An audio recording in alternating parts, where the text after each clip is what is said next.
నెల్లూరు జిల్లాలో గ్రామసభ కార్యక్రమం నిర్వహించారు. కార్యక్రమంలో కావలి జనసేన పార్టీ ఇన్ఛార్జ్ అలహరి సుధాకర్ పాల్గొన్నారు. ఈ సందర్భంగా మాట్లాడుతూ గాంధీ గారు కలలు కన్న గ్రామ స్వరాజ్యం ఇప్పుడు కూటమి ప్రభుత్వం ద్వారా జరుగుతోందని సుధాకర్ అన్నారు.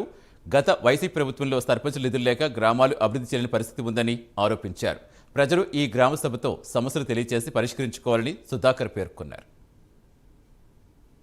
సర్పంచులను వాళ్ళు కూడా ఉన్న అధికారాలు తెలియజేసే విధంగా 13,326 గ్రామ పంచాయతీ ఆంధ్రప్రదేశ్లో ఉన్న పంచాయతీలు మొత్తంలో ఈరోజు ప్రజల గురించి ప్రజలను అందులో గ్రామ సభల్లో మమేకం చేసి ప్రజలు ఇన్వాల్వ్ అయ్యే విధంగా గ్రామ సభలు నిర్వహించడం అనేది చరిత్రలో మిగిలిపోయే భాగంగా ఉంది. సర్పంచ్ గారు గత ప్రభుత్వంలో నిలబడి గెలిచిన సర్పంచ్ గారు కూడా చాలా బాధను వ్యక్తపరిచారు.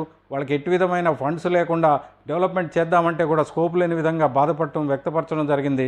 ఈ ప్రభుత్వం వచ్చిన తర్వాత మీకు ఎట్టి పరిస్థితుల్లో మీరు కూడా ఆంధ్రప్రదేశ్లోనే కాదు మన ఇండియాలో ఉన్న ప్రెసిడెంట్ గారి ఉన్న పవర్స్ మీకున్నాయి, చెక్ పవర్స్, అది నిరూపించే విధంగా పవన్ కళ్యాణ్ గారు భరోసా కల్పించి ఫండ్స్ వచ్చే విధంగా ఎంతో కృషి చేస్తారని చెప్పి తెలియజేయడం జరిగింది. గ్రామ పంచాయతీ సర్పంచులను వాళ్ళు కూడా ఉన్న